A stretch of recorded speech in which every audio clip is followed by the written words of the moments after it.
Hello दोस्तों, आप सभी का स्वागत है हमारे इस चैनल म्यूचुअल फंड की नॉलेज पर, जहां पर आपको म्यूचुअल फंड से रिलेटेड सभी जानकारी मिलती है। दोस्तों, यदि लॉन्ग टर्म इन्वेस्टमेंट की बात आती है तो स्मॉल कैप फंड पहली पसंद बन जाती है।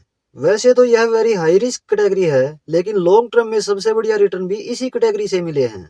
तो यदि आप भी किसी स्मॉल कैप फंड में निवेश करने का विचार बना रहे हैं तो यह वीडियो आप लास्ट तक जरूर देखें, क्योंकि इस वीडियो में हम टॉप 3 स्मॉल कैप फंड का कंपैरिजन करेंगे और यह जानेंगे कि किस तरह के इन्वेस्टर के लिए कौन सा फंड सही हो सकता है। हमने जो 3 स्मॉल कैप फंड सिलेक्ट किए हैं वह है Nippon India small cap fund, बंधन स्मॉल कैप फंड और Tata small cap fund.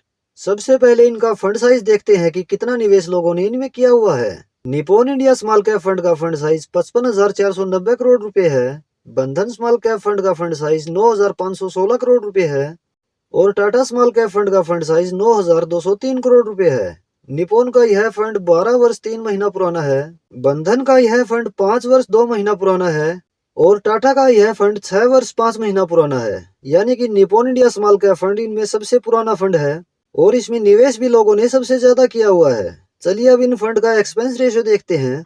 Nippon India small cap fund का एक्सपेंस रेशियो 0.73% है, बंधन स्मॉल कैप फंड का एक्सपेंस रेशियो 0.4% है और टाटा स्मॉल कैप फंड का एक्सपेंस रेशियो 0.3% है। एक्सपेंस रेशियो वह खर्चा होता है जो म्यूचुअल फंड कंपनी आपके पैसे को मैनेज करने का चार्ज आपसे लेती है।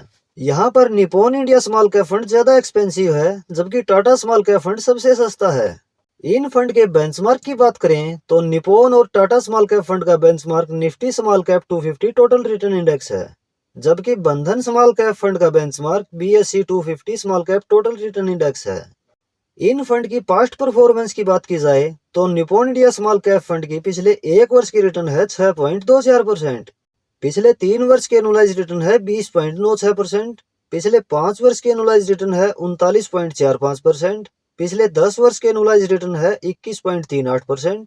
बंधन स्मॉल कैप फंड की पिछले 1 वर्ष की रिटर्न है 17.60%, पिछले 3 वर्ष की एनुअलाइज रिटर्न है 26.39% और पिछले 5 वर्ष की एनुअलाइज रिटर्न है 37.38%। और टाटा स्मॉल कैप फंड की पिछले 1 वर्ष की रिटर्न है 9.39%, पिछले 3 वर्ष की एनुअलाइज रिटर्न है 21.44%, पिछले 5 वर्ष की एनुअलाइज रिटर्न है 36.16%। यहाँ पर देखा जाए तो 1 वर्ष की रिटर्न में बंधन स्मॉल कैप फंड नंबर 1 है, जबकि 5 वर्ष की एनुअलाइज रिटर्न में तीनों ही फंड का परफॉर्मेंस शानदार रहा है। चलिए अब यह देखते हैं कि इन फंड ने SIP के जरिए निवेशकों के पैसे को पिछले 5 वर्ष में कितना ग्रो किया है। यदि Nippon India small cap fund में आज से 5 वर्ष पहले 5,000 रुपए पर मंथ की SIP शुरू की जाती तो अभी तक आपके इन्वेस्टेड 3 लाख रुपए टोटल हो गए होते 5,70,320 रुपए। बंधन स्मॉल कैप फंड में यह हो गए होते 6,30,080 रुपए और टाटा स्मॉल कैप फंड में यह हो गए होते 5,60,145 रुपए। 5 वर्ष SIP रिटर्न में बंधन स्मॉल कैप फंड ने पैसे को सबसे ज्यादा ग्रो किया है। यदि इन फंड के एडवांस रेशियो देखें तो Nippon India small cap fund का अल्फा है 4.80, इसका बीटा है 0.85 और इस फंड का शार्प रेशियो है 0.87। बंधन स्मॉल कैप फंड का अल्फा है 7.90, इसका बीटा है 0.89 और इस फंड का शार्प रेशियो है 1.01। टाटा स्मॉल कैप फंड का अल्फा है 6.80, इसका बीटा है 0.76 और इस फंड का शार्प रेशियो है 0.99। अल्फा से हमें पता चलता है कि कोई फंड अपने बेंचमार्क के कंपैरिजन में कितना अधिक रिटर्न बना रहा है। यहाँ पर बंधन स्मॉल कैप फंड नंबर 1 है। बीटा से हमें उस फंड की वोलेटिलिटी का पता चलता है। यहाँ पर बंधन स्मॉल कैप फंड सबसे ज्यादा वोलेटाइल फंड रहा है, जबकि टाटा स्मॉल कैप फंड सबसे कम वोलेटाइल फंड रहा है। हालांकि ये तीनों ही फंड अपने बेंचमार्क के कंपैरिजन में कम वोलेटाइल रहे हैं। शार्प रेशियो हमें यह बताता है कि कोई फंड कितना रिस्क एडजस्टेड रिटर्न बनाकर दे रहा है।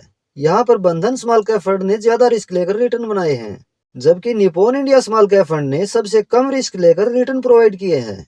चलिए अब इन फंड का पोर्टफोलियो एलोकेशन भी देख लेते हैं। Nippon India small cap fund ने 230 स्टॉक्स में निवेश किया हुआ है। इसका लार्ज कैप में एलोकेशन 12% है, मिड कैप में एलोकेशन 14.8% है, स्मॉल कैप में एलोकेशन 68% है। इस फंड ने 2% कैश होल्ड किया हुआ है और डेप्ट में एलोकेशन 3.1% है। बंधन स्मॉल कैप फंड ने 185 स्टॉक्स में निवेश किया हुआ है। इसका लार्ज कैप में एलोकेशन 5.4% है, मिड कैप में एलोकेशन 10.3% है, स्मॉल कैप में एलोकेशन 73.5% है और इस फंड ने 10.6% कैश होल्ड किया हुआ है। टाटा स्मॉल कैप फंड ने 59 स्टॉक में निवेश किया हुआ है। इसका लार्ज कैप में कोई एलोकेशन नहीं है। मिड कैप में एलोकेशन 7.5% है और स्मॉल कैप में एलोकेशन 83.5% है। और इस फंड ने 8.8% कैश होल्ड किया हुआ है। एसेट एलोकेशन के मामले में Nippon India small cap fund ने हर मार्केट कैप में पैसे को डाइवर्सिफाई किया हुआ है और साथ में कुछ एलोकेशन डेप्ट में भी रखा है, जिससे रिस्क को कम किया जा सके। कंपैरिजन के बेस पर देखें तो तीनों ही फंड की परफॉर्मेंस बढ़िया दिखाई दे रही है। वह इन्वेस्टर जो ऑलरेडी इन फंड में से किसी में इन्वेस्टेड हैं, वह अपनी इन्वेस्टमेंट रेगुलर रख सकते हैं। और यदि फ्रेश इन्वेस्टमेंट की बात की जाए तो यदि आपका investment time horizon long term है और आपको बढ़िया रिटर्न चाहिए, इसके लिए आप रिस्क भी ले सकते हो, तो आप बंधन स्मॉल कैप फंड के बारे में अपनी तरफ से और रिसर्च करके डिसीजन ले सकते हो। वह इन्वेस्टर जिनका इन्वेस्टमेंट टाइम होराइजन तो लॉन्ग टर्म ही है, लेकिन वह ऐसे फंड की तलाश में है जो रिटर्न प्रोवाइड करने के लिए कम रिस्क लेता है, वह टाटा स्मॉल कैप फंड पर अपनी तरफ से रिसर्च कर सकते हैं। बात की जाए Nippon India small cap fund की, तो इस फंड का एओएम हाई हो चुका है। हालांकि करंट मार्केट डाउन यानी पिछले 6 मंथ में इस फंड में से निवेशकों ने पैसे बहुत ज्यादा रिडीम भी किए हैं। लेकिन यदि आप न्यू इन्वेस्टर हैं और लॉन्ग टर्म के लिए स्मॉल कैप फंड में निवेश करना चाहते हैं, तो आपको यह फंड अवॉइड ही करना चाहिए, क्योंकि हाई फंड साइज के कारण फंड की परफॉर्मेंस में असर आ सकता है। लेकिन यदि आप 7 से 10 वर्ष के लिए निवेश करना चाहें तो Nippon India small cap fund के बारे में विचार कर सकते हैं। तो दोस्तों, यह थी टॉप 3 स्मॉल कैप फंड की डिटेल्ड कंपैरिजन। आशा है वीडियो आपके लिए हेल्पफुल होगी। यदि आपको हमारी वीडियो पसंद आ रही है तो वीडियो को लाइक और शेयर जरूर करें। आपका कोई सवाल या डाउट इस टॉपिक से रिलेटेड है तो आप कमेंट में बता सकते हैं। इस तरह की इन्फॉर्मेटिव वीडियो चैनल पर रेगुलर आपको मिलती रहेंगी। इसके लिए आप ये चैनल सब्सक्राइब जरूर कर लें। वीडियो अंत तक देखने के लिए आपका बहुत बहुत धन्यवाद। आपसे मुलाकात होगी नेक्स्ट वीडियो में किसी और इन्फॉर्मेटिव टॉपिक के साथ।